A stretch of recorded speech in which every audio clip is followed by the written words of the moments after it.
Good evening. I call to order the May 14, 2008 meeting of the Los Gatos Planning Commission. My name is Michael Kane. I serve as chair of the Planning Commission. My fellow commissioners and I welcome you and thank you for attending tonight's meeting. And before I go any further, I want to welcome a sizable contingent from Leadership Los Gatos. Thank you for attending tonight's meeting. The Planning Commission is composed of citizens appointed by the Town Council to review planning and development issues and to make decisions and recommendations to the Town Council regarding land use for both commercial and residential matters. As we hear discussion tonight, we will consider each proposal and evaluate how it supports and enhances the quality of life we enjoy in Los Gatos. Ours is a quasi-judicial procedure, guided by the town's general plan, zoning codes, and other standards and guidelines that have been adopted by Town Council. Again, thank you for attending tonight's meeting. We appreciate public testimony and look forward to yours as we evaluate each application. A general reminder, please silence your cell phones. Mr. Suda, will you call the roll? Commissioner Sayoc. Here. Commissioner Machichi. Here. Commissioner Talasfor. Here. Commissioner Bourgeois. Here. Vice Chair O'Donnell. Chair Kane. Here. And I'll note that Commissioner Rice is absent. Thank you. Commissioner Talasfor, would you lead us in the pledge? To the flag of the United States of America and to the republic for which it stands, one nation, under God, indivisible, with liberty and justice for all.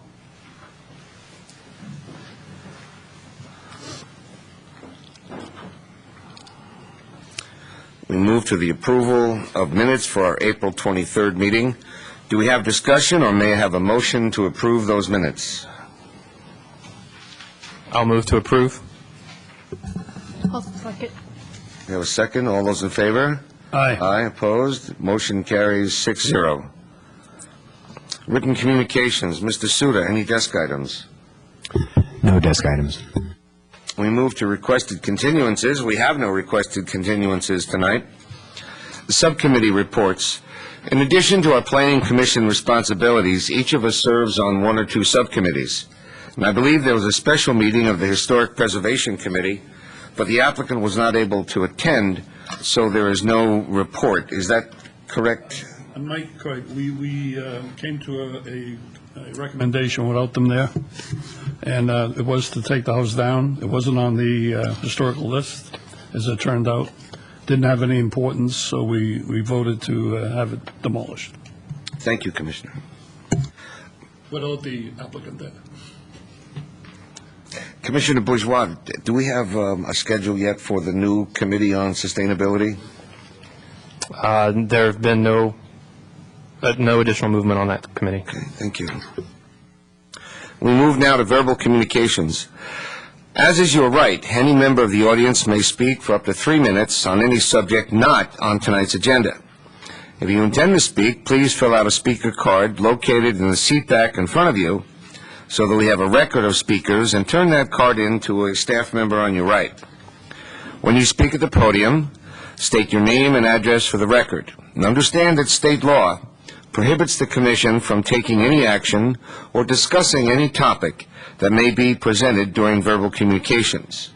I have one. I'm not sure if it's for him or which one he wants. I have one speaker card. Citizen Ray?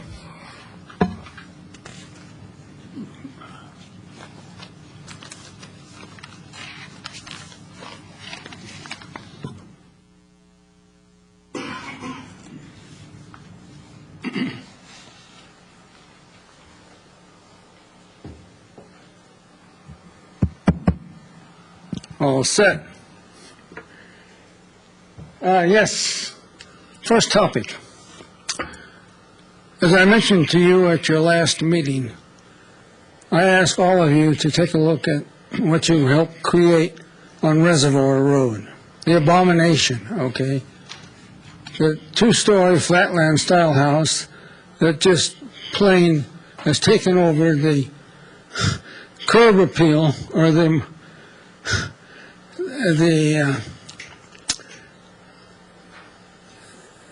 outlook on the property there, 4 homes built into a beautiful little bowl where the reservoir used to be. Well, you didn't do your job, 4 of you, who voted to approve that 2-story flatland-style house that takes up the whole vista of the properties. 3 other properties are lost. Unbelievable. What an abomination, okay? And you go up there today and I ask, which I have done, and I ask you again to look at the whole house on Lot 2. I mean, they got those blue steel girders that are the basement. And there's 2 more stories of blue steel to go. And that's what 4 of you created. An abomination. Shame on you. Last subject. DeSantis. And we have it up here for a discussion, okay? That's exactly what the DeSantis proposal will look like, okay? 3.46 acres of ridge-lined, bulldozed off the mountain, 23 feet deep, with a length of 3 football fields. Can you believe that? It's unbelievable that anyone in their right mind, in my opinion, would vote to rape the mountain and Mother Nature like this proposal does. So it's going to a lawsuit, of course, and we're going to do a referendum. And we're going to stop this. This goes forward, it's over my dead body. So get it straight. We're going to have a fight here, and we'll take on Machichi and Rice, the dirty duo, okay? Those are the 2 that voted for this when it was before the Planning Commission. Dirty duo. Machichi and Rice. Ugly Americans. Thank you, Citizen Ray. Anytime. We move to the consent calendar, and tonight there are no items on consent, and there are also no continued public hearings. So we go to our new public hearings, item 1 on tonight's agenda. 275 Los Gatos, Saratoga Road, conditional use permit application U-0805, requesting approval of a conditional use permit for a bank on property zoned C2. This is APN 510-14076. The property owner and applicant is Chris Blackwell. And Mr. Suter, do we have a staff report? And that will be provided by Suzanne Davis. Thank you, Ms. Davis. Good evening. The project location is on the northeast corner of Massal Avenue and Los Gatos Saratoga Road, which is also Highway 9. The commission approved a new commercial building in this location in October of 2007, and that building is currently under construction. A bank is now proposing to occupy the entire building. It was originally shown to be 3 tenant spaces, but the bank would like to occupy the entire building. And a bank requires a use permit in the C2 zone, so that's the application that is before you this evening. The exterior of the building will be the same as was approved, with the exception of an ATM being added on the Massal elevation, which is the front of the building, and on the rear, which is the side facing the Shell station, they're taking 1 small window out and a door. And those elevations were provided with your plan set. The bank operation is similar to an office use. They don't have tellers. They offer personal banking, so people come in and sit down and meet with a banker as needed. And they are proposing to operate daytime hours only, Monday through Saturday. We did run the ATM through the police department to make sure that they were okay with the way it was set up. And other than doing a final review on the lighting plan to make sure that it's adequate, the police department was okay with the proposal. We have no changes proposed for the approved landscaping plan. There's no traffic impact on this, given that the previous Chevron station generated more traffic than the bank would. There are 15 on-site parking spaces, and that is adequate to support the building. The property is also supported by the parking district and has credit of 29 spaces. And that's it for the staff report. We're available if you have any questions. Thank you. I have two. Mr. Suter, we spoke of this earlier.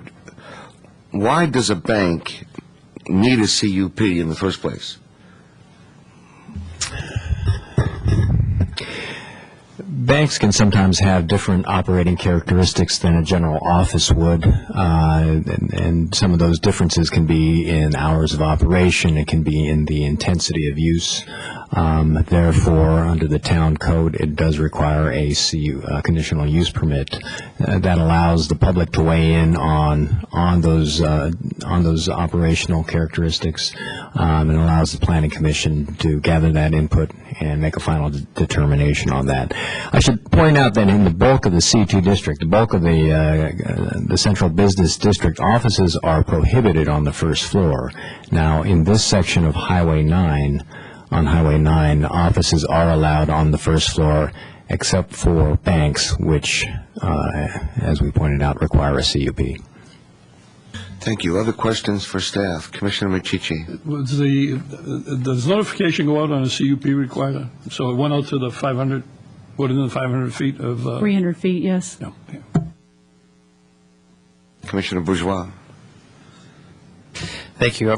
Our previous decision, because it was going to be office, didn't include, it was just Arkansas site, correct? And it did not require, our previous decision on this property didn't have a CUP at all. That's correct. So when we're comparing, because everything here is comparing it to the Chevron station. So when I first reviewed this, I thought of this in terms of what was brought to us at the previous meeting versus what's here now. And the only real difference I see is an ATM, and I assume that's going to be a 24-hour element, the ATM? Yes, it would be. But that still didn't change the traffic or the intensity of use. We reevaluated the traffic. It was originally looked at based on retail and office, and so we had to look at the bank just to make sure that it wasn't going to create more traffic than the previous use. And use of the 24-hour ATM was included in that reanalysis? Yeah, the banks have their own traffic generation rate that was used. Okay, thank you. Commissioner Telesforian. On that same note, because that did stick out when I was reading the report, to me, was the ATM operation, because as we know, we know there's a traffic problem there, and one of our commitments to the neighbors was that we would have uses that would be hopefully lessening the traffic. So my question is, did we do any analysis at all about the type of traffic an ATM machine, 24-hour ATM machine creates, has? Did we do any of that? I mean, I don't even know. I'm going to defer to Mr. Parsons on that. Jesse Pooh, the traffic engineer for the town, is the one that did the analysis. The traffic engineer did look at this, and he consulted the ITE, International Traffic Engineers book that has generation rates for all different uses. There was a bank with an ATM, and those are the rates that got applied to the project, and they were still less than the Chevron station that was there before. So that's what is written in the staff report. It was 17 fewer peak hour trips. We didn't say what the ADT was. It's still less, but I don't recall how much less. But the ATM doesn't generate a lot of peak hour. All right, I understand that. I'm just wondering if we need more information. I mean, I don't know. And this is a CUP, so this would go, would a 24-hour something at that site be restricted only to ATM machines and banks, or could another use come in and somehow be able to use the 24-hour period as something that for another use, is my point. Could you, I don't know that. You'd be specifically approving a bank. That is written in as a condition that that's the approved use. So unless it's just a straight permitted use, say a retail use wanted to come in, they would be able to come in, but they wouldn't have a 24-hour option unless they came in and got a special approval to do that. I see. Okay. Just so that is, okay.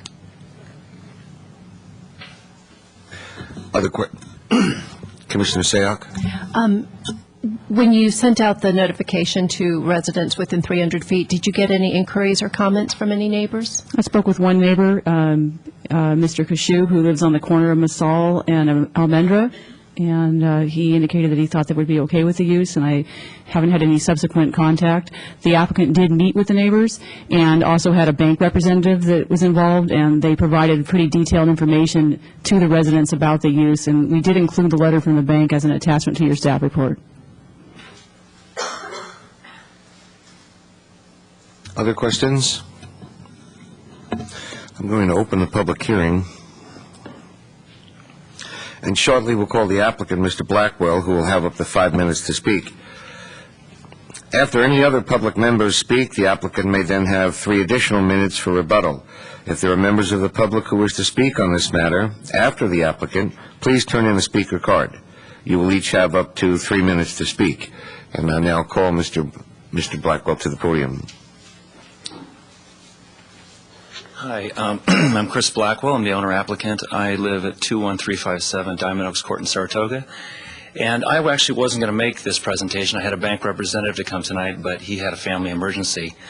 So I'll do the best I can to answer bank questions, but I don't really have a presentation for you, per se, other than the letters you both have, our justification and their letter, I think that's in your packet. But I'll answer questions. Questions for the speaker? Sorry. He just, an hour ago, got this. What do you think of the foreign exchange rate? That's what I want to know. It's high. The euro's terrible. Excellent answer. Any other questions for the applicant? Hearing none. I don't have any speaker cards.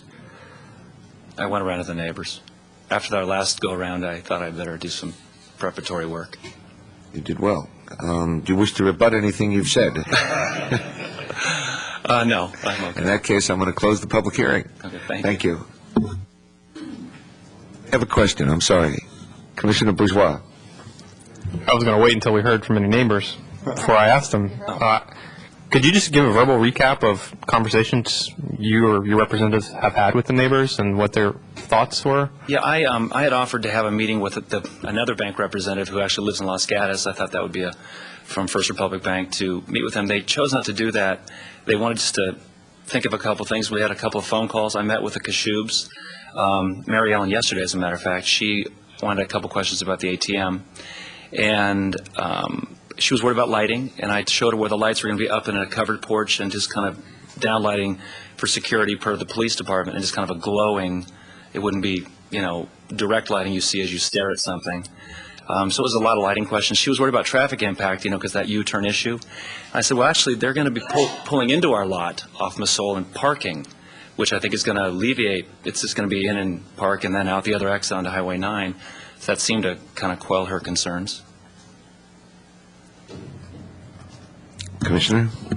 I know there's a large concrete wall there, but did she have any concerns about headlights pulling in and out? Because previously with the Exxon station, the building kind of blocked that. Well, the wall's still there. I mean, the lights will hit the wall, I guess. She's not directly adjacent to us. She's over at the corner of Almendra. Oh, it's the other corner. Yeah, it's the other corner. Okay. The owner there has not spoken up at all, and he was okay with it.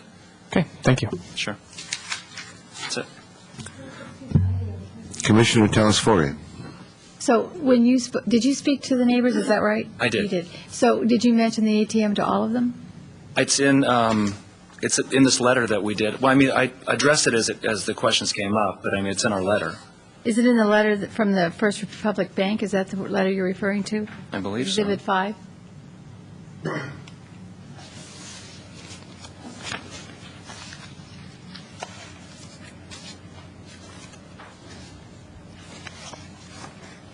Is that the letter you're referring to, Yeah, that's sir? what I'm looking at right now. Yeah, it's not in that letter. There's nothing in there about an ATM machine. Is it in my letter?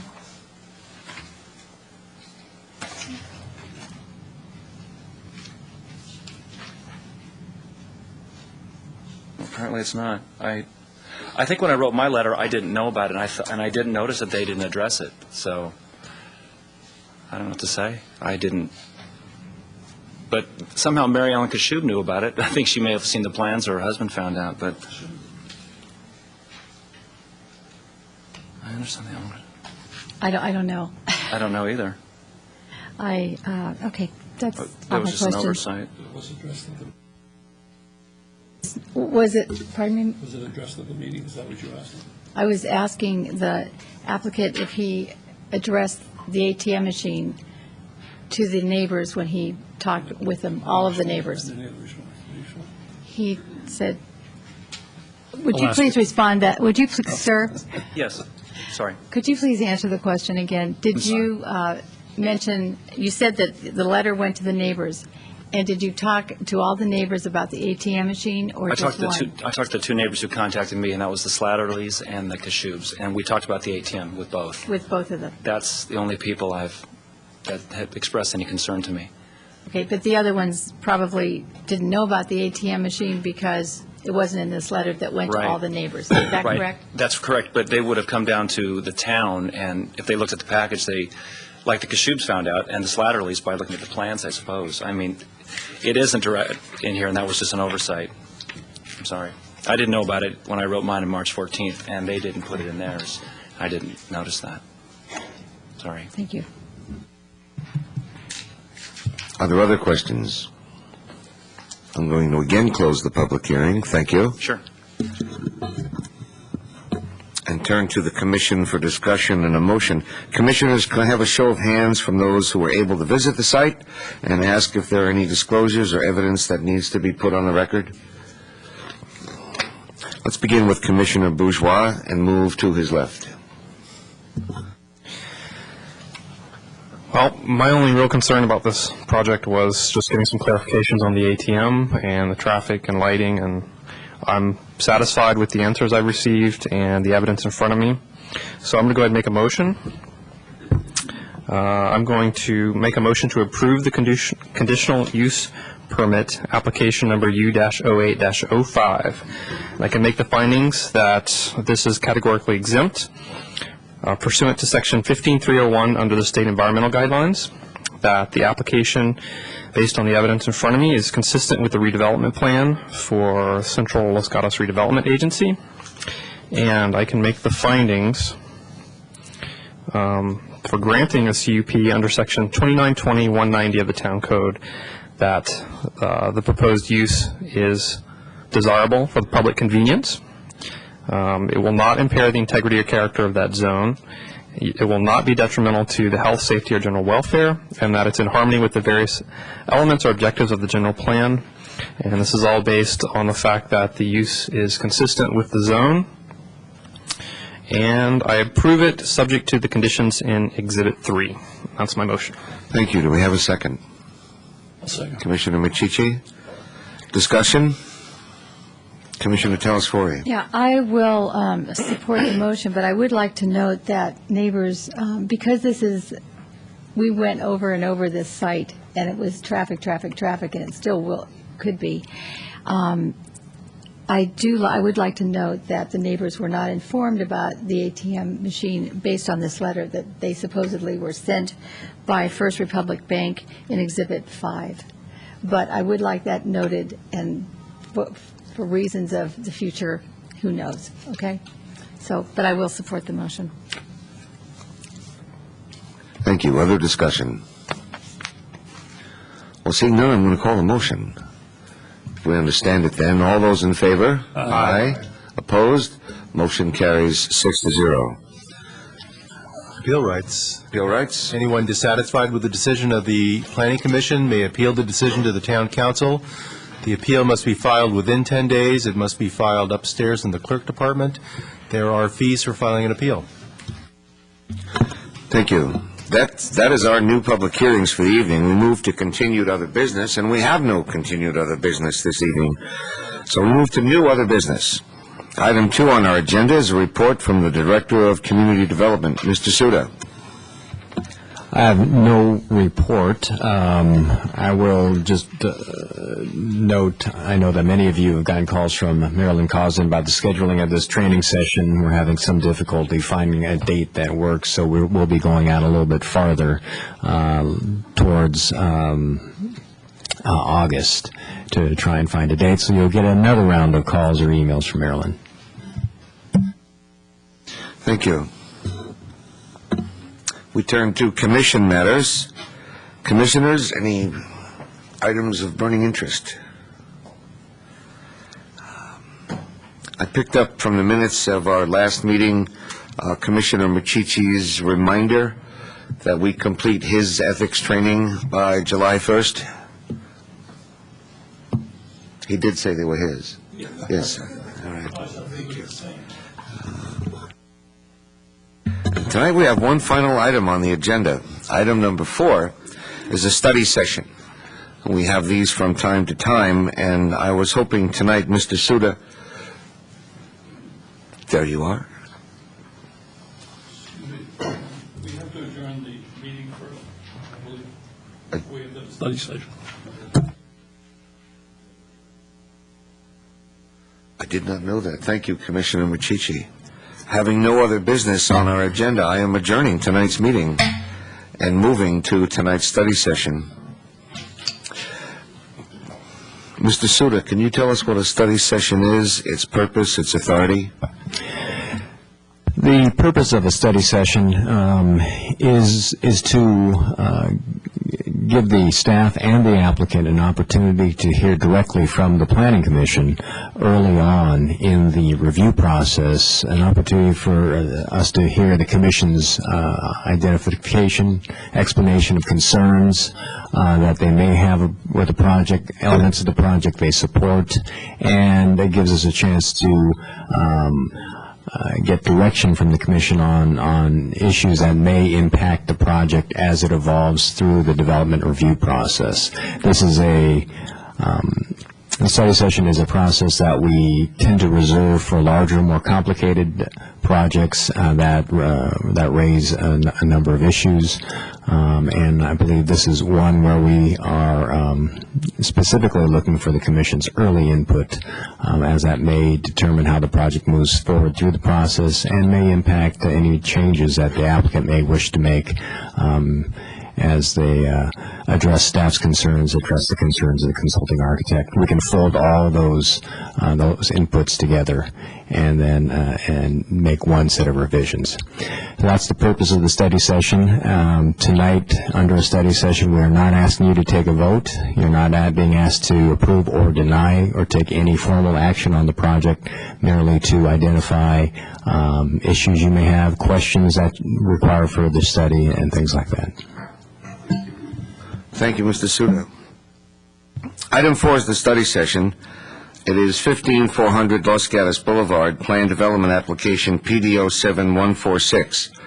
But before we hear this case, it is necessary that I recuse myself because I lease property within 500 feet of the subject property.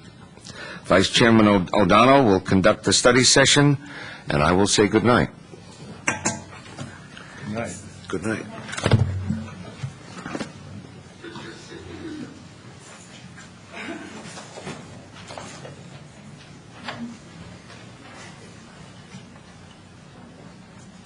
Okay, the study session tonight is, as you've just heard, is to discuss the preliminary plans for a zone change from CH to CHPD, a planned development, for a 2-story retail office building with 2 levels of underground parking, and to approve the demolition of the existing structures which had been used for an auto dealership.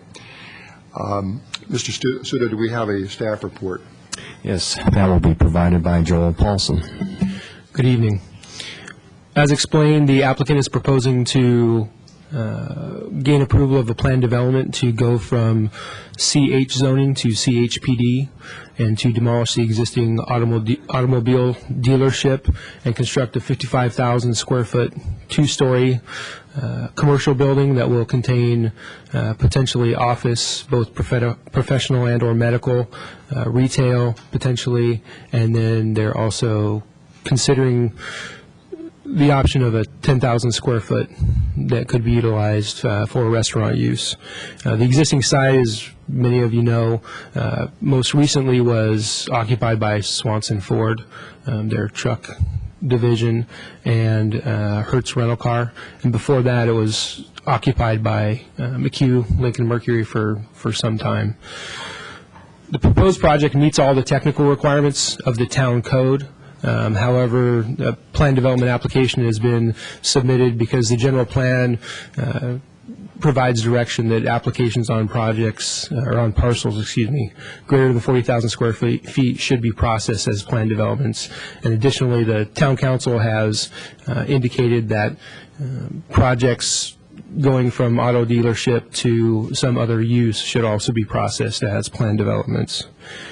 As Randy alluded to before, the study session was scheduled to allow the Planning Commission the opportunity to provide both staff and the applicant input on potential issues, some of which staff has addressed in our staff report. I'll go ahead and outline those. The first being the mass and scale of the proposed building, the building location and the orientation of the proposed building, the proposed architecture, the proposed uses, site circulation and parking, landscaping, and lastly, grading. This project is subject to, obviously, the town code, the general plan, the Los Gatos Boulevard plan, as well as the commercial design guidelines.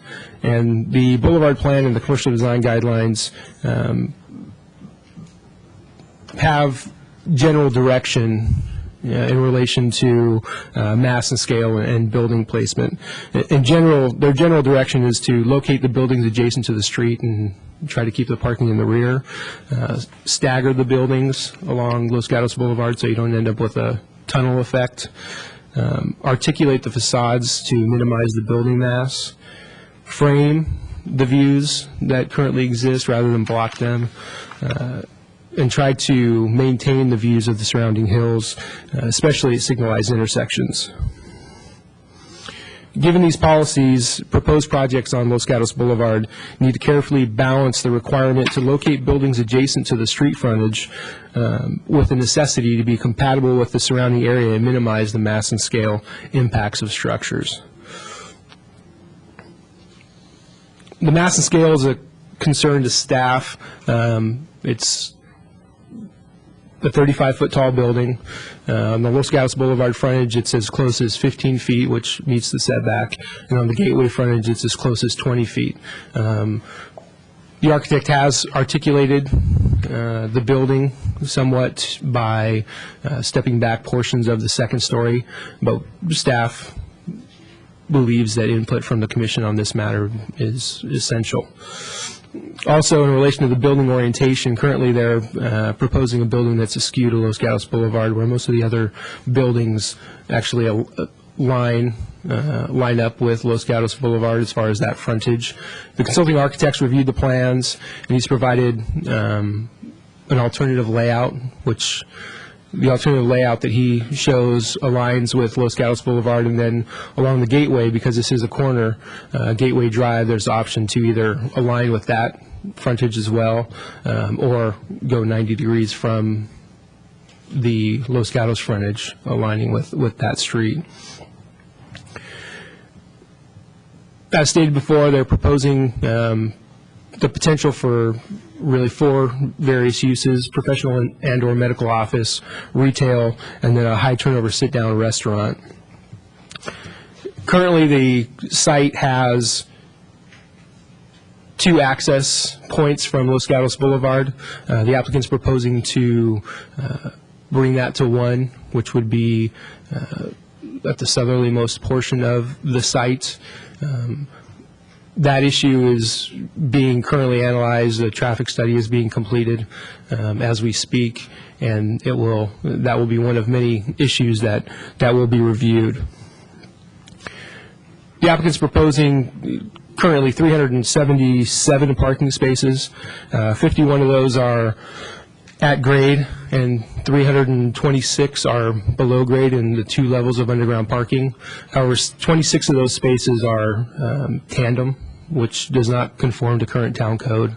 So the number of spaces they have that meets town code is 351. Staff still thinks that, given their proposed mix of uses, that parking is more than adequate for the uses they're proposing, even considering the possibility of going to all medical office if that were eventually the case, or as time went on, that evolved. They still probably have in excess of 100 additional spaces.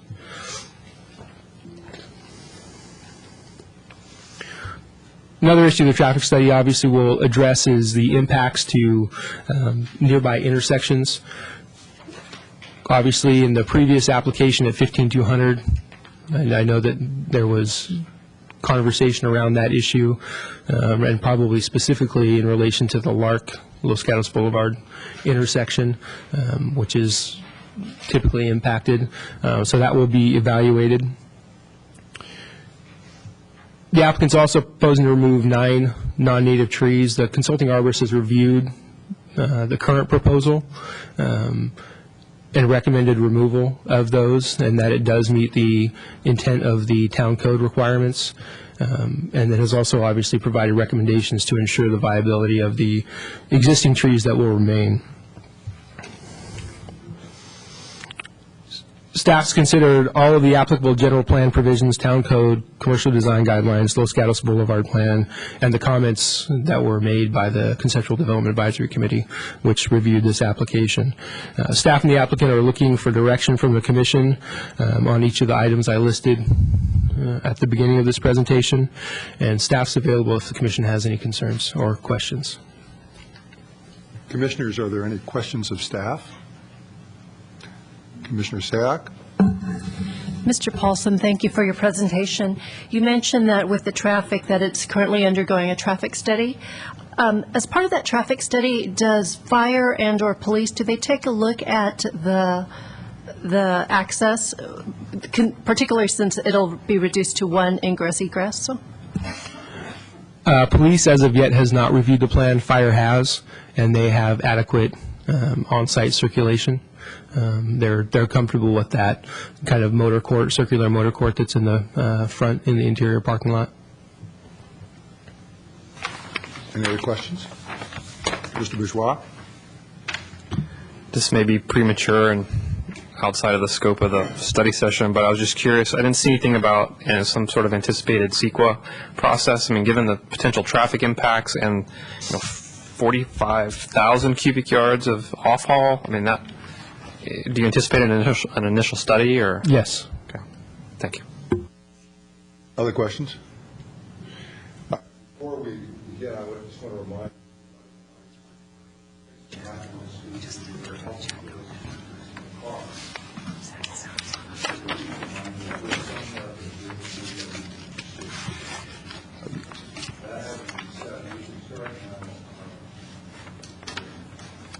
who I will.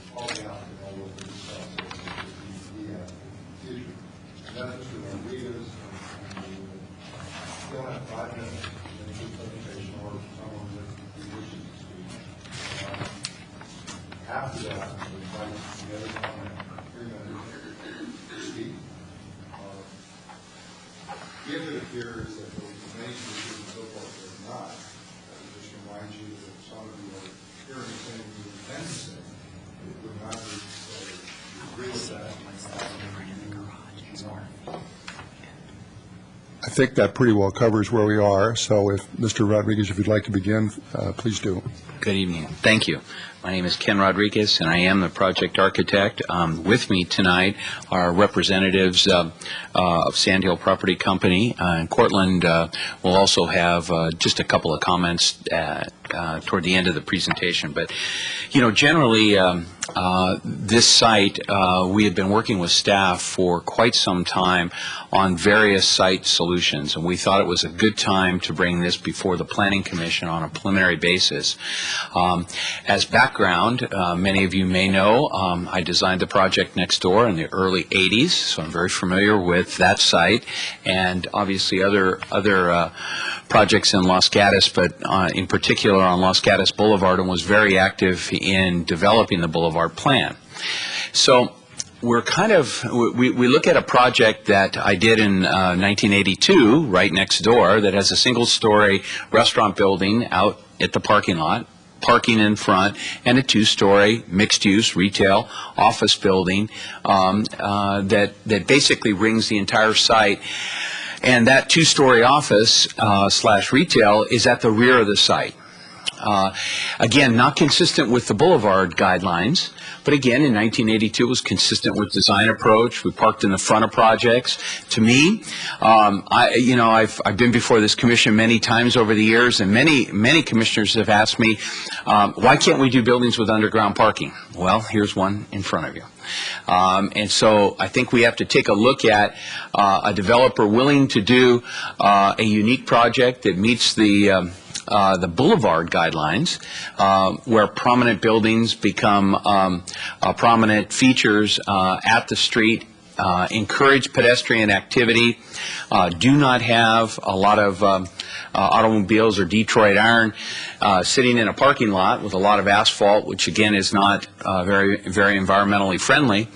And this particular project would support parking below, a mixture of uses on the first floor, which would be retail, and very exciting, and then the second floor office. So the uses are very similar to what we did in the early 80s right next door.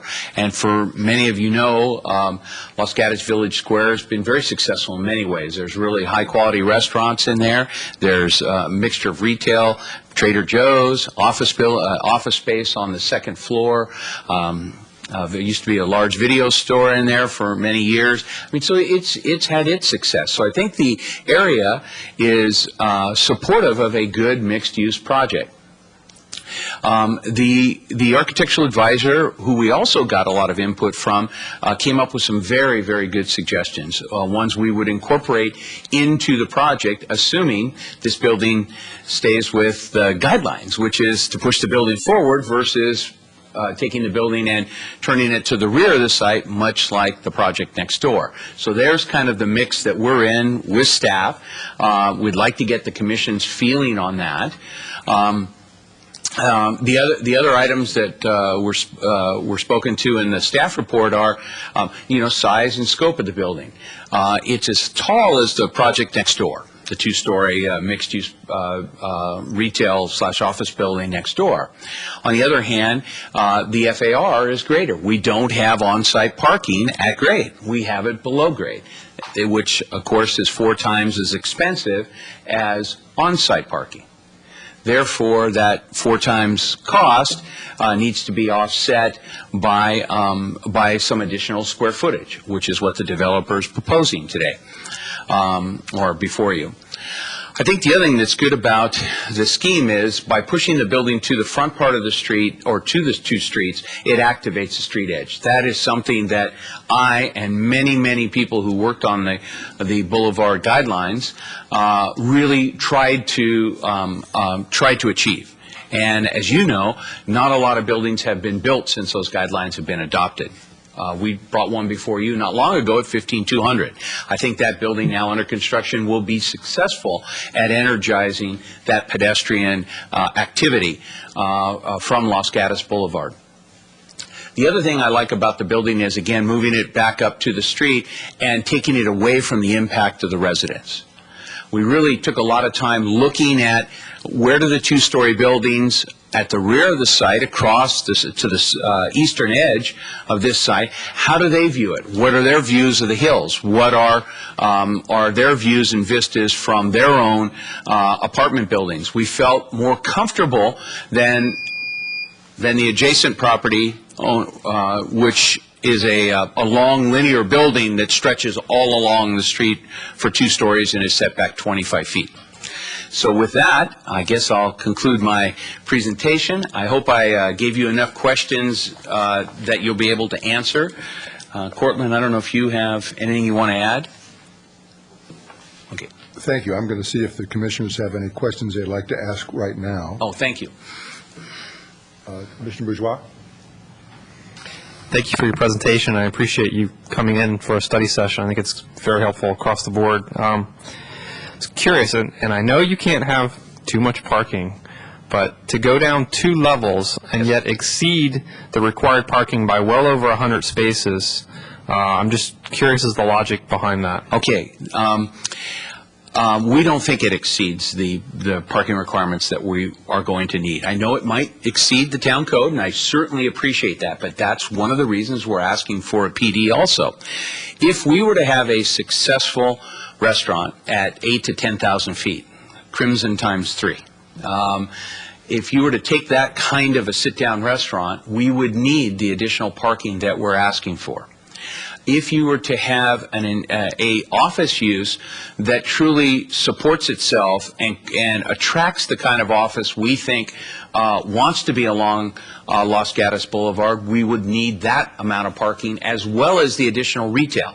So we've done a lot of study of how much. Believe me, we do not want to build an extra level of parking below. That, you're absolutely right, makes no sense unless there's a good reason for it. And the other thing I would be frightened of, I would be sensitive to the neighborhood. I would not like any autos to spill over into that rear street in any way. To me, that is just a non-starter.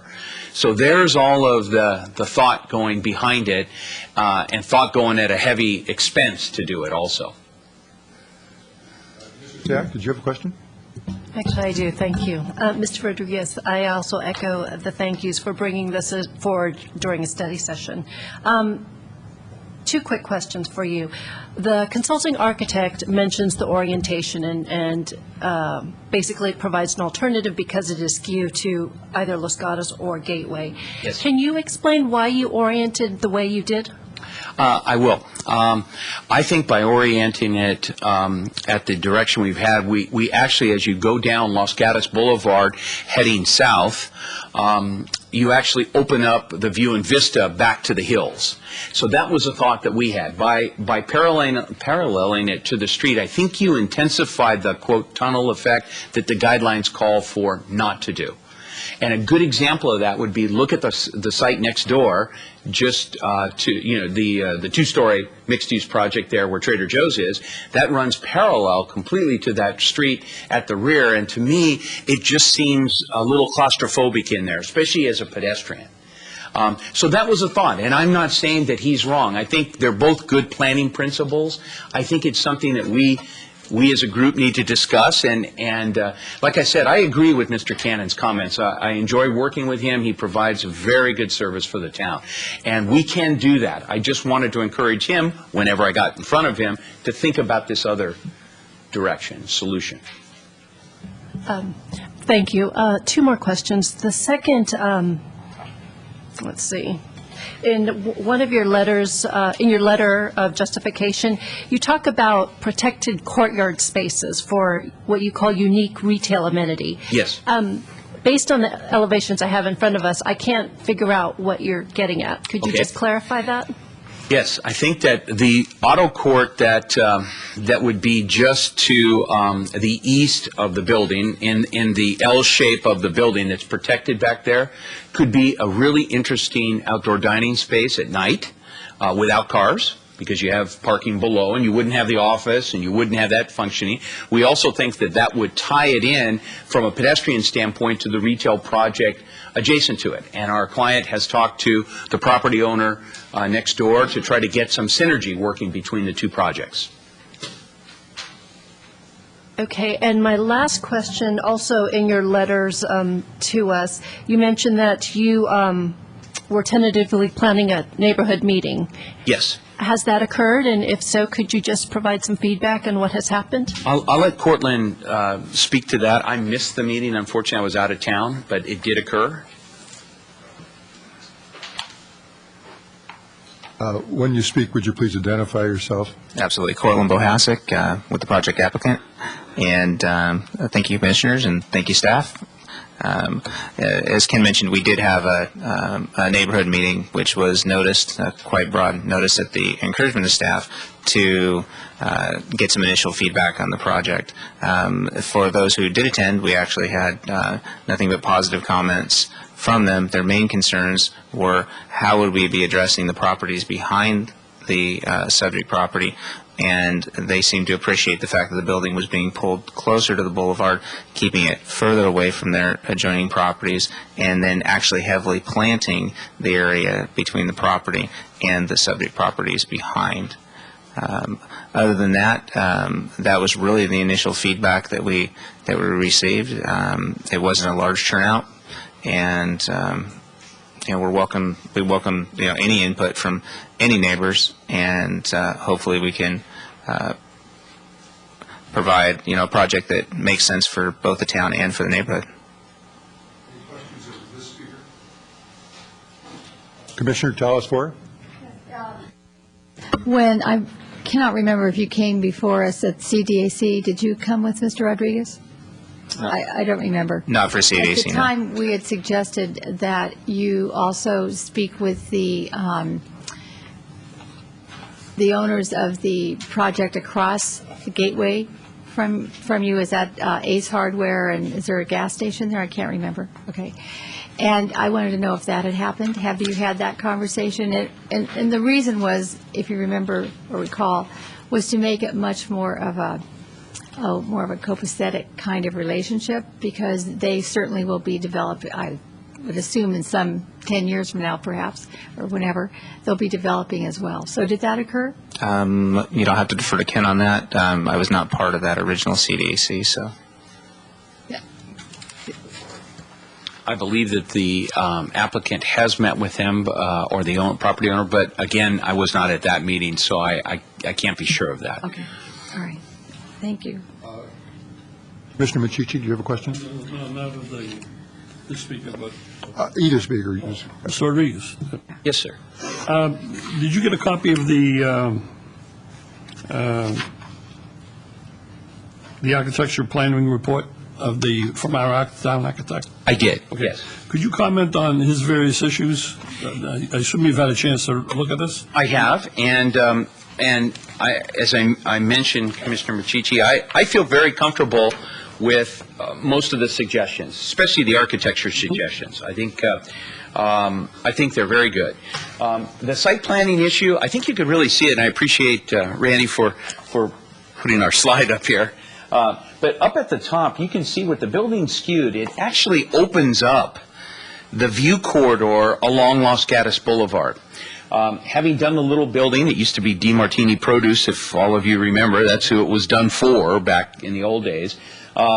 That's right up to the property line, but it's only a 1.5 story building. So I was concerned with a 2-story building paralleling Los Gatos Boulevard that might just, again, create this tunnel effect. And I thought by skewing it, it helped. The other thing it does is goes to Commissioner Sayak's comments of, we also have some outdoor patio space that could be available, and more of it, from the boulevard. And last, having worked on 15200 in front of this commission, I recall setbacks were a sensitive issue along here. As you know, in that project, we debated the guidelines, which call for the building even closer than we ended up with at 15,200. This project, I set them back purposely because of that. I'm just thinking the commission probably still feels comfortable with that decision they made there. I don't disagree with it, and this would be set back even further than that one-story project just to the north. So I hope I answered everything for you there, Mr. Machici. Any other questions at this time? Yes, Commissioner Sayak. Mr. Rodriguez, in this diagram, it looks like, so this center courtyard, The European Auto Court? the European Auto Court, you Yes. mentioned outdoor dining, but you also have cars in that picture. Is that an element that's optional that you plan on removing? Let me speak to here right at you can see here that to gain access to the parking below, it's all through this drive aisle with some surface parking that would be similar to the surface parking here. So my thinking on this with the applicant or the developer is at night, this could be closed off. And so this entire plaza becomes a plaza space. It could be closed off on the weekends. It could be closed off at a number of times. The circulation does not require us to move through here. So we could have events here, community events. We could have all kinds of things, outdoor seating along these edges, and even spilling out into the plaza. I thought it was a little different and a unique item that I would want to explore with the commission. What you thought?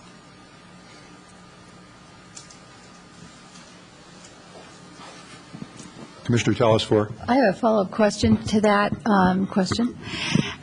So I'm looking at it's not just an auto court, but also trucks and, maintenance trucks and delivery trucks. They also seem that they need to park somewhere to get to the space. Yes, yes. Where will they park? Yes. How will that work with cars coming in the morning? If it's an office, they need to be at work at 8 or 7. How do you avoid backup? It has me concerned. And that was something that came out of DRC, that we really needed to make sure that all of these turning radiuses work for fire, life safety, and then service vehicles. So with retail, deliveries would occur prior to 10 o'clock in the morning. The office traffic would still have its two-way lane right here and not be interrupted by that or not be in conflict with that. Well, but how do you, then are you telling me that you would, delivery trucks would have certain hours only that they could be, how could you, Yes. what if three delivery trucks showed up at the same time? Well, this is a large auto court. You can see that there's 12 to 14 stalls in there. So again, if these stalls are reserved in the morning only for deliveries of the retail tenant spaces, which we think that they would, there wouldn't be any parking conflicts in there at all. There could be more than 3 trucks in there at a time. As an example, Santana Rose deliveries all occur before 10 o'clock at 10:30 in the morning. And retailers are used to that kind of a delivery system. Now, they may not be for all the mom and pops, we have in Los Gatos, but this developer has many, many retail properties. They can coordinate that along with the tenants, and we think it could work really well. I didn't want to put any deliveries back on to Carlton. I just didn't think that was a good idea with the residents there. We have that really dense existing landscaping there. I don't know if you've seen it, but you wouldn't want to touch that.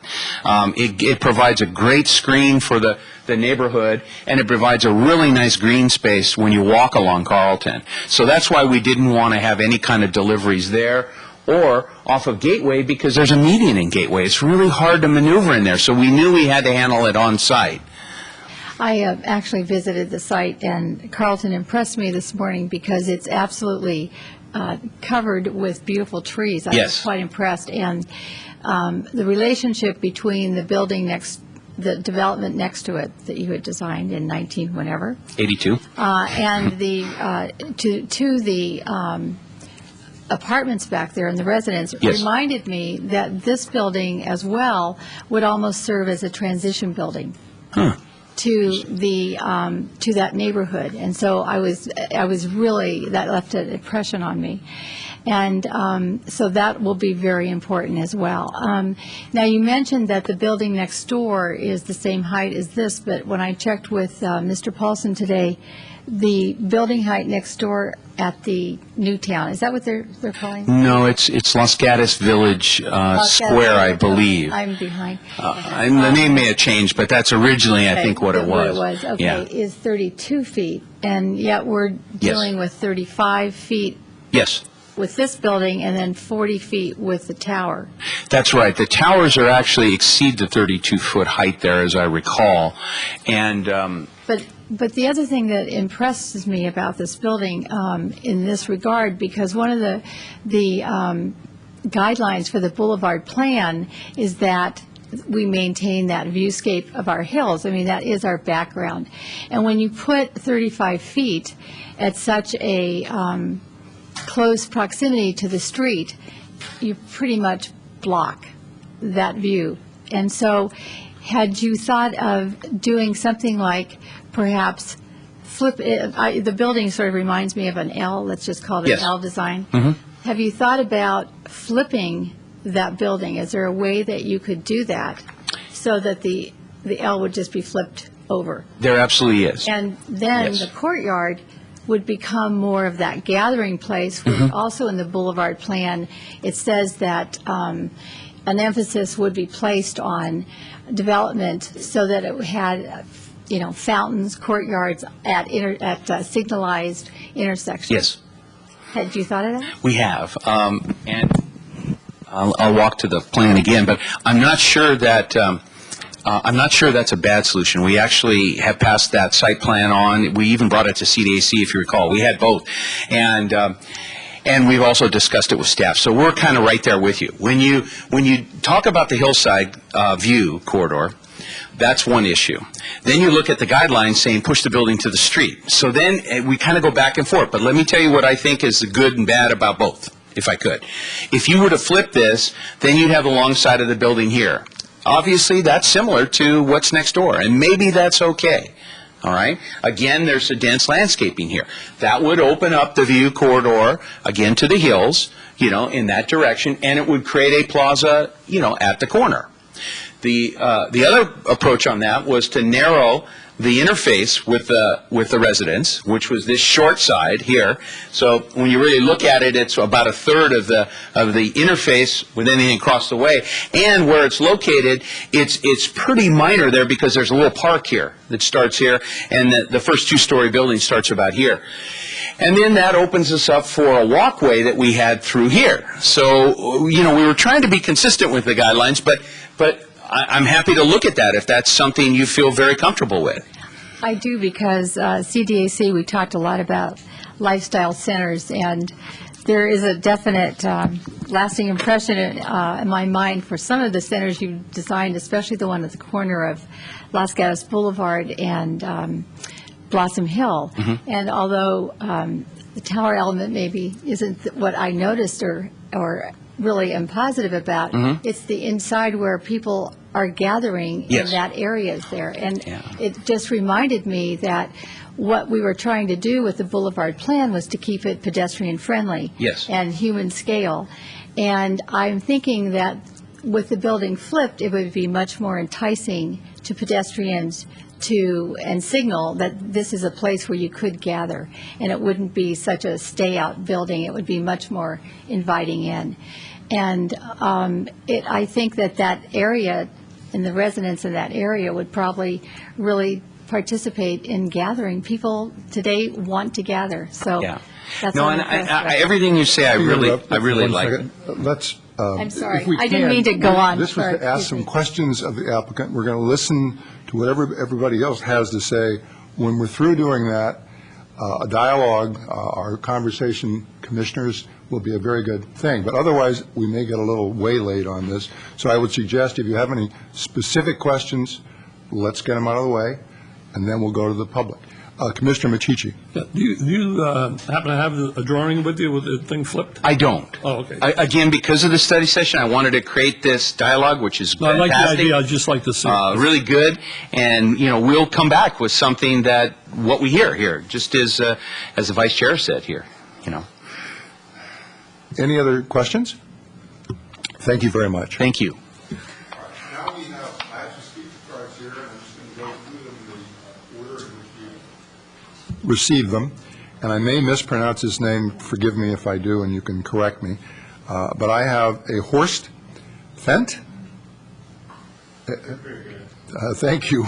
If you'd come forward, you can have 3 minutes to speak. We'll look forward to hearing from you.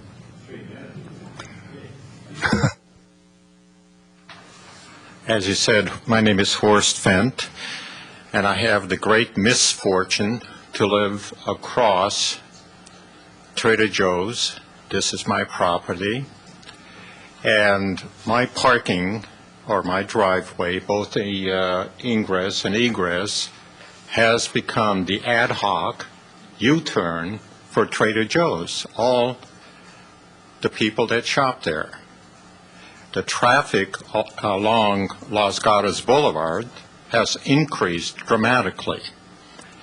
If indeed this project is accepted, one thing I would say, to have no egress or ingress on on Carlton or Gateway, either pedestrian or cars. Trader Joe's, we have a set of steps going up. Everybody drives along, parks on the side, goes shopping, brings the shopping cart down the steps or down the lawn, lets it sit there. Then they come and use my driveway as a turnaround, taking out shrubbery, taking out sprinkler heads, and quite often with the speeding which is going on Los Gatos Boulevard, people are putting themselves at risk. And there's an accident waiting to happen. In regards to the height of the building, I would suggest it should be no higher than the properties across the street. I don't know what level they are. I don't know if they're 30 feet, 32 feet, whatever. But if the commission thinks this is a great project, you need to live across the street. The delivery trucks on Trader Joe's, they deliver early in the morning, like 6, 5, and the backing up of their trucks, they have to beep, beep, beep, beep, beep. Try to sleep while this truck is backing up, or the forklift. This is very disturbing. In regards to the traffic study which was done before, if you hire the same consultant, you might as well throw the money away, because the results of the study is not correct. Just spend time there. Trucks deliver stuff like UPS in the afternoon. They take up the total Carlton Avenue because that's where they change and load from one UPS truck to the other. And I just have one question because I don't understand the plan. Let me say this, just so we don't set the wrong precedent. We're going to try to adhere to 3, but you go ahead and make your 1 point. Well, I just like to understand something. Sure. From the plan, which I saw right over there, it looked like there's an egress. There's no car traffic going in that direction. Good. But if you look at the plan, it does show that. We'll clarify that. Thank you very much. Now, are there any questions of this speaker? Commissioner Bourgeois. I just wanted to clarify, make sure I understand where you live. When you say across the street from Trader Joe's, across Carlton? 168 Carlton Avenue. Okay. Great, thank you. Any other questions? Thank you very much, sir. The next card I have is Citizen Rep.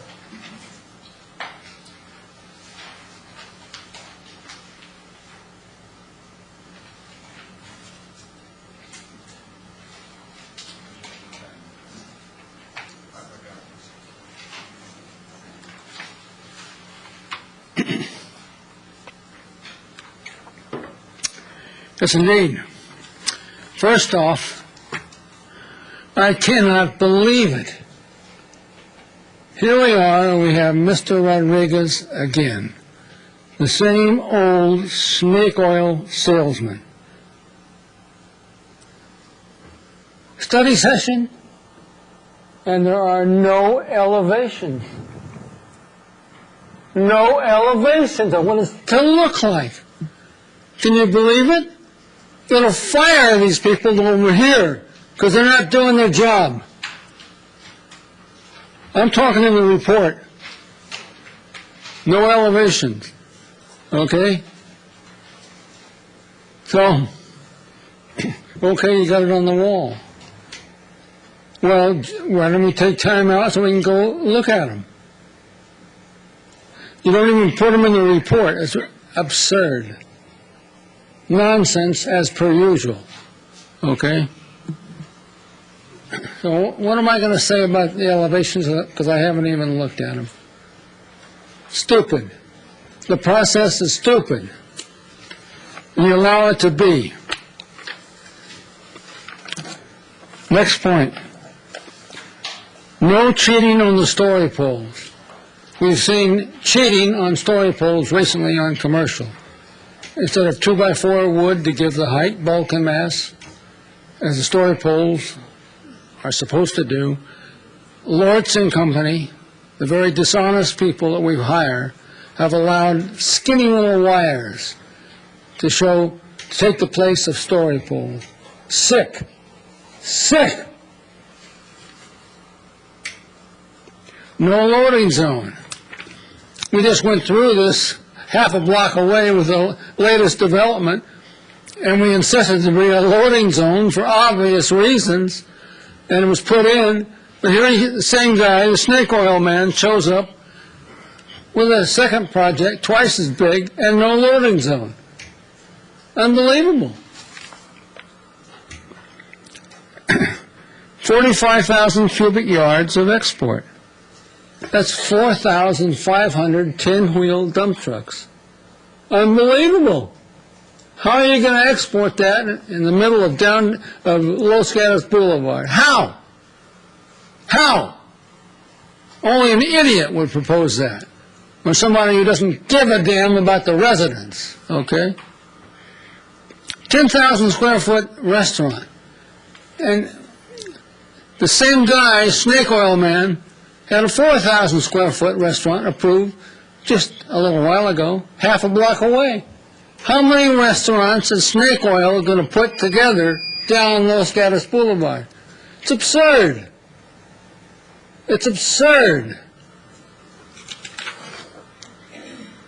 Tower. Again, snake oil. Excuse me for 1 second. Would you wind up, please? Yes, indeed I will. Thank you for your courtesy. We've been through the tower with snake oil before, okay? Started with you-know-where, the video deal. The big tower that is his ego trip. And every time he comes along with a project on Los Gatos Boulevard, he's got to have his tower to serve his ego. Ugly.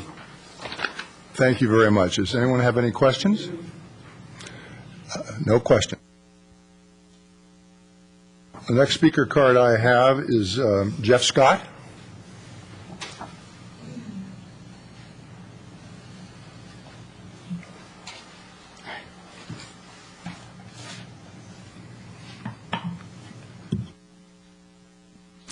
I'm Jeff Scott. I live at 249 Carlton Court.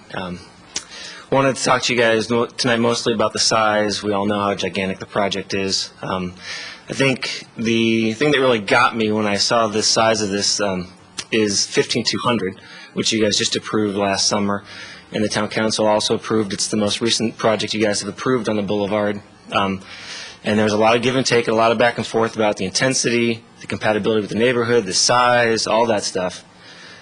That was the FAR in that project was 0.23. 0.23. What they're proposing for you tonight, for your consideration, is almost triple that. Almost triple the FAR of the most recent thing that you and the town council approved. And even the project next door where Trader Joe's is, they're still, what they're proposing tonight will be 2.5 times the FAR of the Trader Joe's shopping center.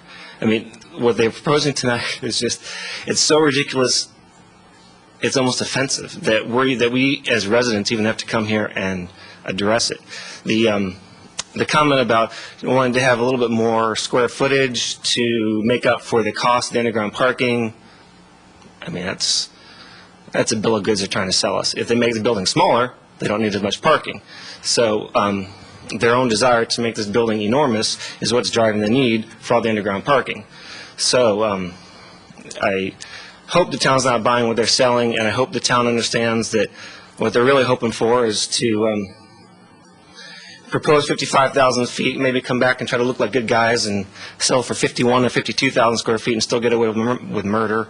Hopefully you guys can see through it. Hopefully the town won't buy into it. The other thing I wanted to mention is the traffic, and I know some other people have spoken and mentioned the traffic. Carlton Avenue goes right through a very residential neighborhood, very quiet, family-friendly residential neighborhood. It's not Samaritan Drive, it's not Los Gatos Almaden. Let's not turn it into that, which is what a 55,000 square foot building is going to do. We don't need something the equivalent of a small arena in our residential neighborhood. We have one of the most affordable areas in the town that's still within the school district. There are tons of kids and tons of families in our neighborhood, and we don't need something that's going to increase traffic, increase noise, decrease safety, decrease the just the overall quiet, pleasant, family-oriented feel of our neighborhood. And again, if you reduce the scale and mass and outrageous size of this project, that will also reduce the traffic and parking issues.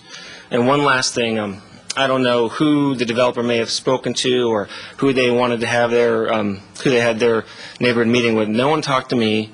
Granted, I'm not within 500 feet. No one that I've talked, none of the neighbors that I've talked to the developer. None of the neighbors that I talked to even knew there was a meeting tonight until I sent out an email yesterday or 2 days ago. So it is kind of ironic that we're trying to have a study session, a supposedly public study session. No one saw the drawings. No one knows the details. No one knows anything about this. No one even knew there was going to be a meeting tonight. And yet, we're supposed to provide educated, informed feedback on something that's going to affect, 100 or so homes in the Live Oak Manor neighborhood. It's just, the system is a joke. Thank you. Are there any questions of the speaker? Apparently not. Thank you very much. Oh, excuse me, a question of staff? Staff, yeah. Does notification go out on a study session as well? Yes, 300 feet. So 300 feet? And did they go out, I assume? Yes. The last speaker card I have is Lucille Weidman or Weidman? Weidman.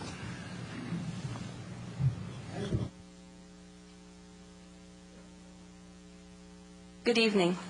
I can't begin to tell you how disappointed I am in the fact that we are even here discussing a project that has no right to be put on a postage stamp piece of property that is at Gateway and Los Gatos Boulevard. This project, with its intensity, its grandeur, its feeling of being in Paris, in the little outside luncheonettes and so forth, that belongs downtown. Perhaps at Highway 9 and the Santa Cruz, you know, let's see, the Zanardi property. This would be perfect there. You can have your ins and outs, your deliveries. This doesn't belong in a neighborhood of 300 homes, of which only 10 people were notified because of the 300-foot radius. You know how I found out?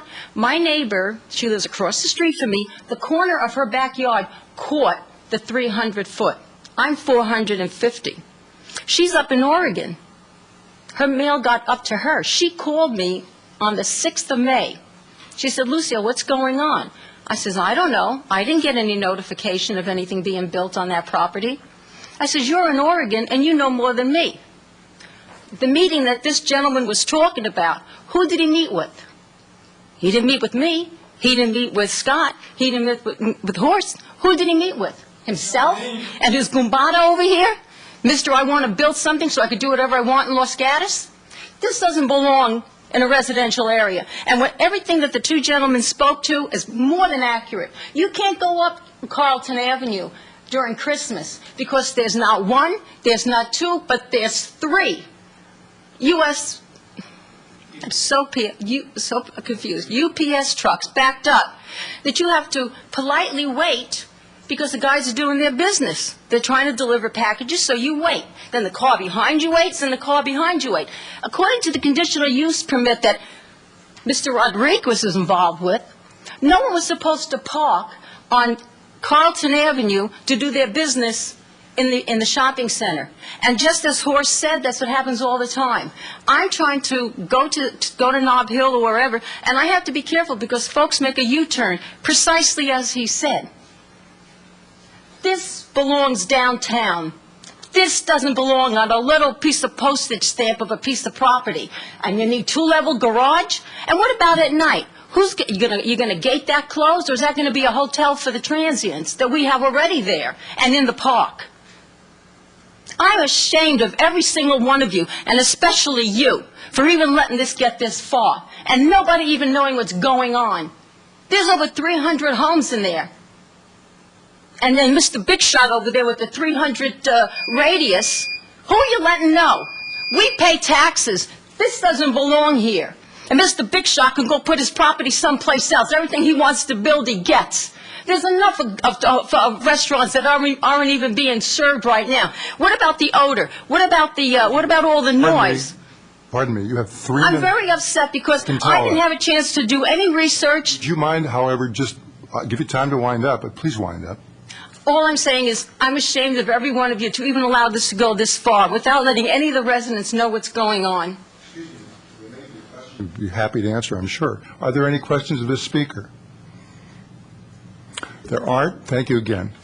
They have a study session if you don't have any books to study out of. Those are all the speaker cards that I have. So I will call the applicant back up. We will have up to 3 minutes to speak.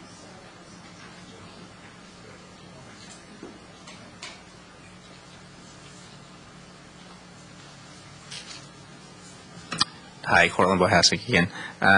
Just a couple of points that we'd like to make. Specifically, I believe that the 300-foot radius requirement was the notice that was passed out by the town itself. Our notices, which were obtained from First American Title, actually encompass 500 feet. So we noticed 500 feet, not the 300 feet. That's... Let me be clear. You can say anything you want to in response now. We will not respond to your statements as you make them. Sure, that's fine. Also, I mean, we definitely appreciate the input from neighbors. This isn't something we shy away from. It isn't a process that we try to keep in the dark. We're very forthright with coming to staff and actually discussing this project openly. It is a fairly substantial size project. This is over a 2-acre site. This is something that needs to be given due consideration. We certainly have given a lot of thought into in terms of how will this project impact the neighborhood. We heard a lot of good feedback from the commission on the potential to perhaps turn the building itself, to open up the building to embrace the views. If it differs from in some ways from the boulevard plan, then so be it. We're happy to address those kinds of issues. I think this is the kind of dialogue and feedback and the reason that we brought the project to a study session.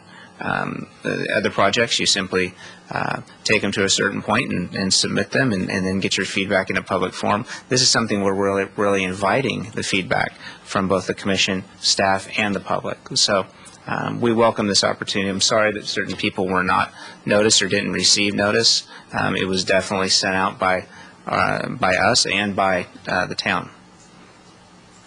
Thanks. Thank you. Let's see if there are any questions. Commissioners, any questions? Commissioner Talasfor. Well, now that you've heard that some people did not receive notices, or we assume that they didn't, even though you said that you sent them out privately and the town did, would you be so inclined as to include them in any other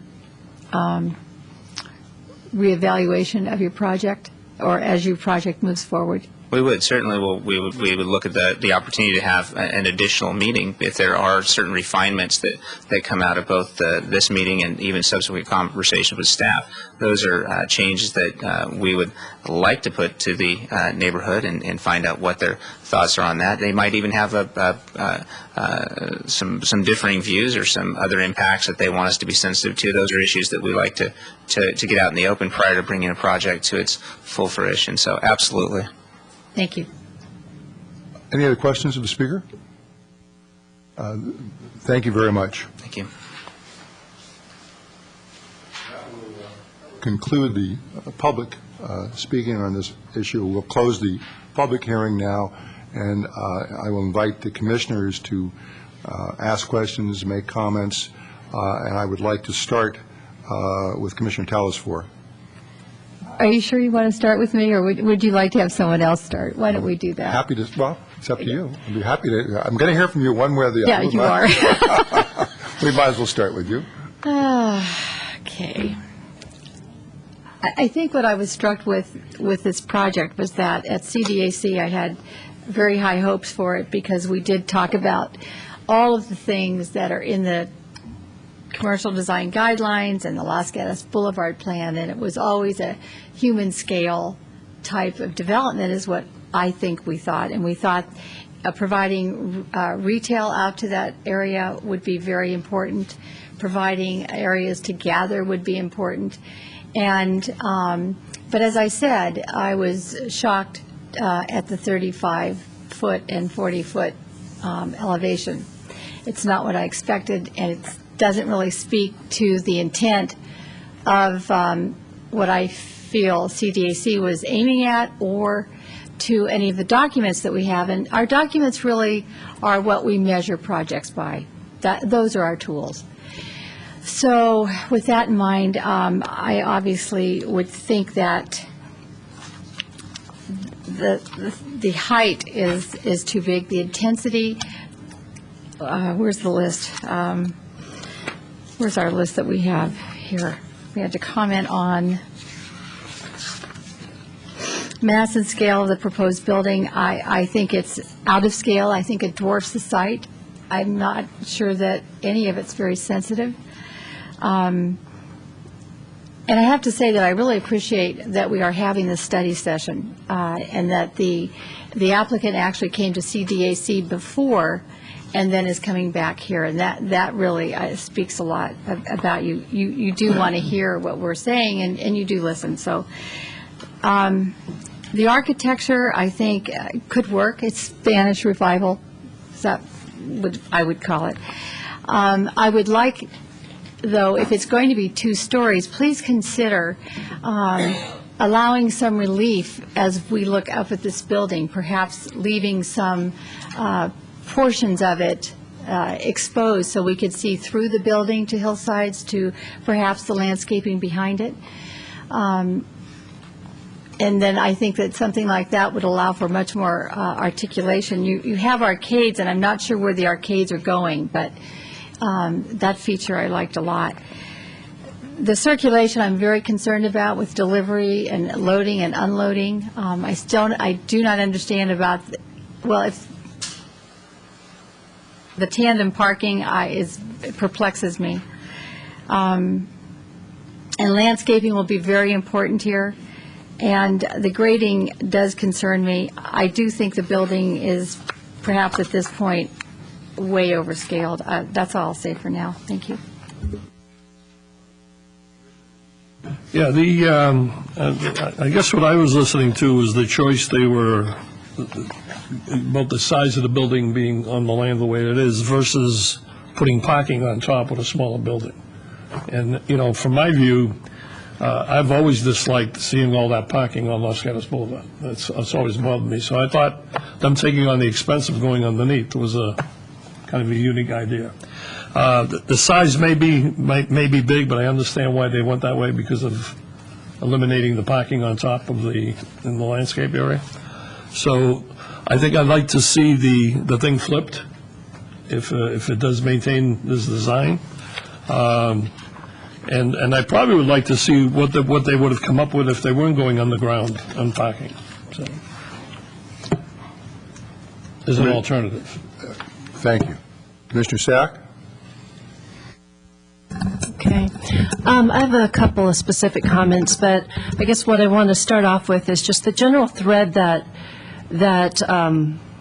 I think of when I think of this project is that it's adjacent to residential neighborhood, as many other developments on Los Gatos Boulevard will be.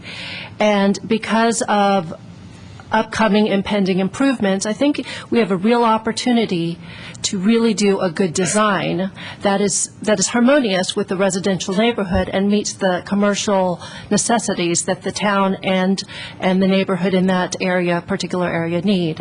And so I really hope that the comments and feedback that you've heard, not only from the residents but as well as from us up here, really generate some discussion as we move forward.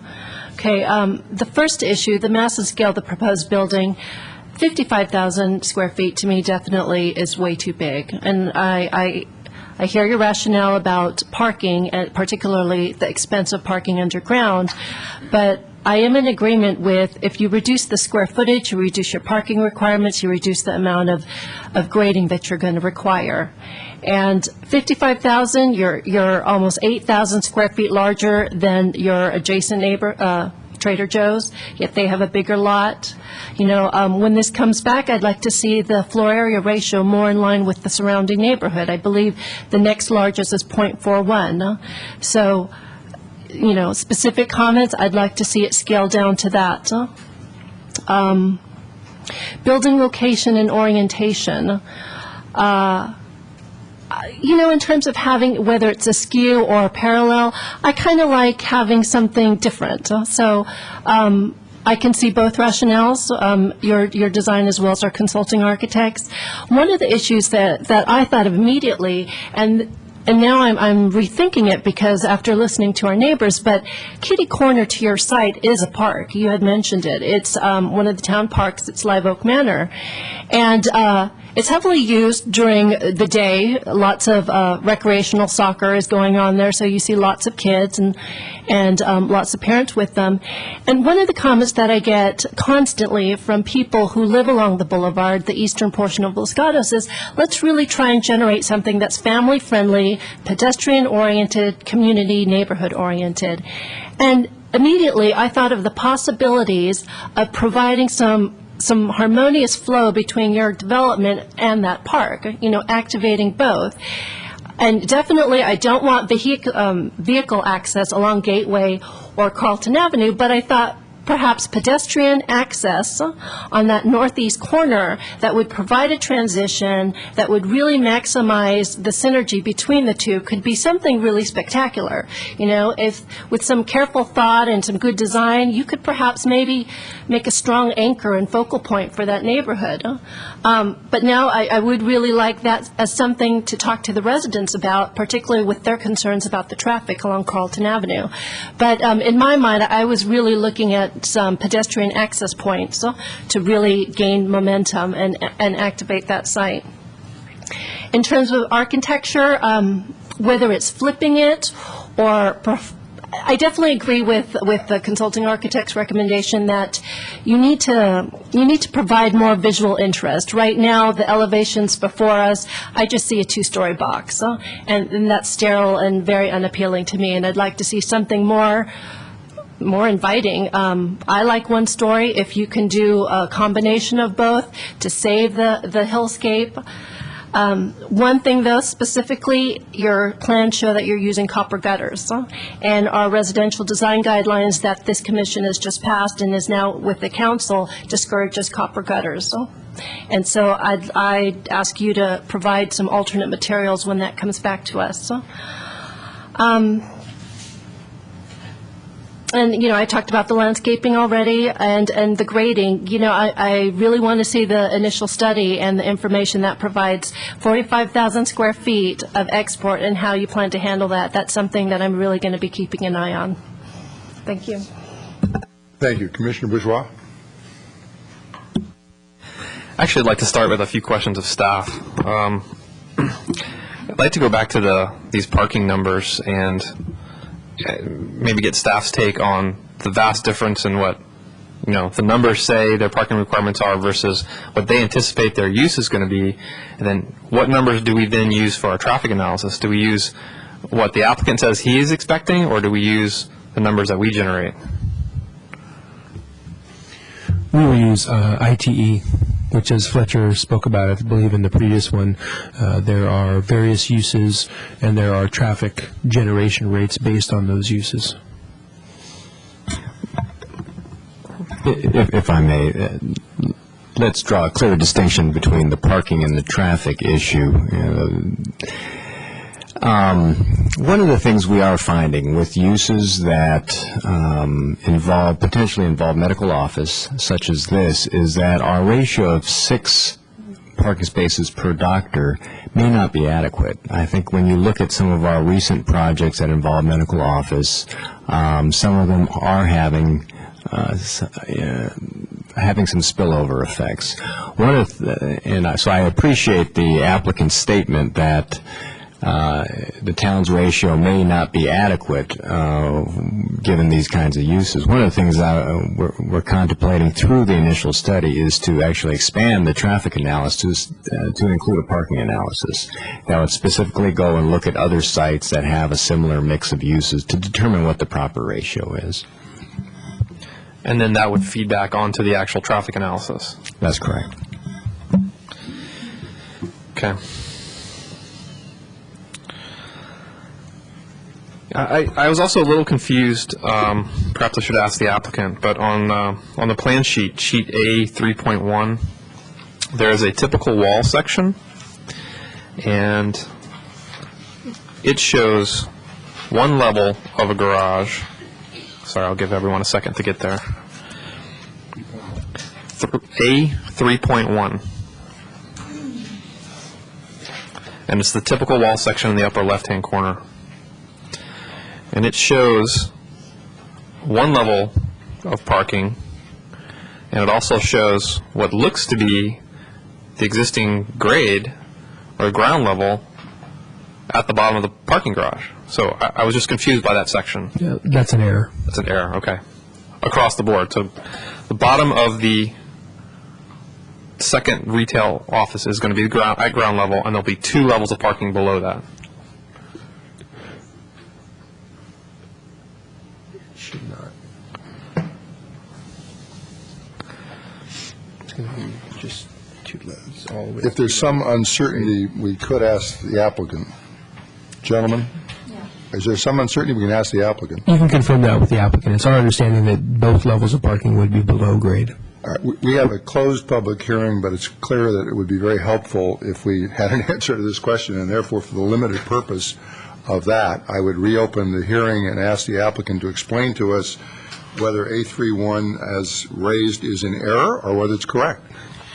It's not this is Ken Rodriguez again. It's not completely, the entire second deck is not as large as the first deck. So where it's cut, there would be 1 level of parking where the section shows. But if you were to take it in other locations of the site, it would show 2 levels of parking below it. And what about the existing ground level? I mean, it shows it at the bottom of the parking. Is there a section where there's a 3-story element? No. No. Okay. That is shown in error there. Okay. Just to put a cross the T and dot the I, I understand an answer to mean that A31, the upper left-hand corner, when it shows the ground below the garage, is in error, and the ground should be apparently under the concrete slab in the retail office. Or closer to it. There is a grade change there. If you go out and look, it actually falls off. So it's somewhere in between there. And when we bring back our full submittal, we'll have much more accurate drawings on that. Well, I'm sure we're just trying to get to the fact that there is no, in some houses, there can be like a 4-foot elevation above the ground level and have it still treated as a cellar or a basement. No. Okay. Thank you very much. Thank you. And we'll you had other matters, I think. Yeah, thank you for letting me clarify those points. I have a lot of comments. I think I've been watching the project at 15200 go up with great interest. And one of the images that was really telling for me was in our consulting architect's report, when you put at scale those 2 developments side by side. And that really just kind of made me go, wow. It put it in perspective for me. And I think I drove that intersection several times, stopping in all directions, looking at, it's a fantastic view of the hills from that intersection, especially heading south or coming perpendicular to Los Gatos Boulevard. And I think something of this scale is just going to obliterate the views. I think there has to be a significant 1-story element to this project. I think the scale that's at 15200 is a lot more appropriate for this site. As far as some of the details of what we've been talking about, I like the askew. I like pushing things to the street, but it's got to come down in scale to be pedestrian oriented. I think the size of this is just way too big for this site. I think if we had a significant 1-story element to the project, we could eliminate the bottom second floor of parking, which would eliminate a lot of cut. I do like underground parking. I don't like to see huge parking lots in front of the buildings. I think the general principles here are good. I just think it's way out of scale. And yeah, those are my primary comments. Which leaves me. The comments have been thorough and good, and I won't repeat them except to say I would not be in favor of flipping it. I think being on Carlton, I'd rather look at less than more. So flipping it to me gives you more rather than less. I like the fact that there is no access on either of the streets to just one access, including pedestrian, particularly after hearing what we heard tonight about pedestrian access at the shopping center next door. So I take that seriously, and I think cutting off that pedestrian access and vehicle access is a good idea. The mass and scale is no question. It's the one thing that is very concerning. I'm in favor of the underground parking. I think that's a very good idea. You don't like to look at a sea of cars. And I realize that at some point it won't pencil out to have underground parking. As I sit here, I don't know where that is. And if it got to the point where we said it's still too big, then we'd have to say, I guess we go to surface parking. But I'm saying I would not at this juncture want to discourage the concept of the underground parking, and I think we would have to consider giving some credit to that. So it should not be without some credit. The question is how much. I agree with the comments on the architecture. It could be made more interesting. I do like the way it's designed. Certainly Mr. Cannon is a man I greatly respect. On the other hand, I think what Mr. Rodriguez did here is more interesting, and therefore I kind of like that. The hauling of that much dirt obviously is something we don't have before us tonight. We've all, or most of us at least, and I'm sure all of us intend to say it would be of great concern to us, and we'd have to see how it all breaks down. What I would say is this. As far as my understanding is concerned, you did more than give the notice that is required by law. Rather than 300 feet, you gave 500 feet. I am sorry that some people did not get that notice, and to the extent they can now give you names and addresses, it would be much more easy for you to see that in the future, as this progresses, they will be notified. That's easy, but there's no criticism of you as such for that. The one takeaway I would like to say is I think the project is very much worth pursuing. I think the underground parking is very much worth pursuing. I think the offset from the street is good. I think the design of the building with the smaller part facing Carlton is very good. Heavy landscaping back there is very helpful. But it's going to come down in the final analysis to size, bulk, mass, scale. And I can't, I'm certainly no expert, and I can't tell you what to do on that. I just look forward to what you will do. So hopefully our comments this evening have been helpful to you. That being the case, I will just simply sort of, for the record, remind everybody that what you have to consider and what we have to consider is the general plan, the town code, the commercial guidelines, the Los Gatos Boulevard plan. We've also considered the comments of the CDAC. So there's a lot of things that are working here. You've had a lot of experience with that, and I respect that, and I think you will come back with something that we will hopefully be able to be less critical of. Who knows where we'll go, but I appreciate the good effort that you've put in thus far. That having been said, I think, unless the commissioners have something else, we don't, yes, Commissioner Sack. Actually, there were a couple of, I don't know if it's, please guide me, there were issues raised by those that spoke, particularly the CUP of parking on Carlton for the Trader Joe's building. Is that something that we can have staff look into? Or is that something I need to raise during commission matters? Please advise me. I personally, I mean, as chair tonight, I guess I can say more than personally. I think if you have something you'd like the staff to look at that was raised tonight, just mention it now. Okay. Well, definitely, if there is a CUP on parking along Carlton Avenue, I'd like that looked at and see how we can have that enforced, because it sounds like it's an unbearable situation now, and if it's something that is something we can control, I think that would be of great service to the residents there. We'll take a look at that. Before we close this, is there anything else anyone would like to say? Commissioner Bourgeois? I just wanted to make sure with staff and for the applicant's benefit, there were a couple of items on our bullet list that we didn't really discuss, like community benefit. I didn't know if staff, if we need more input on this or at this time or not. We noted that just for your information, that community benefit will be required, but I don't think we need any input from the Planning Commission at this time. Okay, thank you. That concludes our comments. We hope that they are helpful to you, and that will conclude the study session. We've already adjourned the public meeting, so we can adjourn this. Thank you all very much.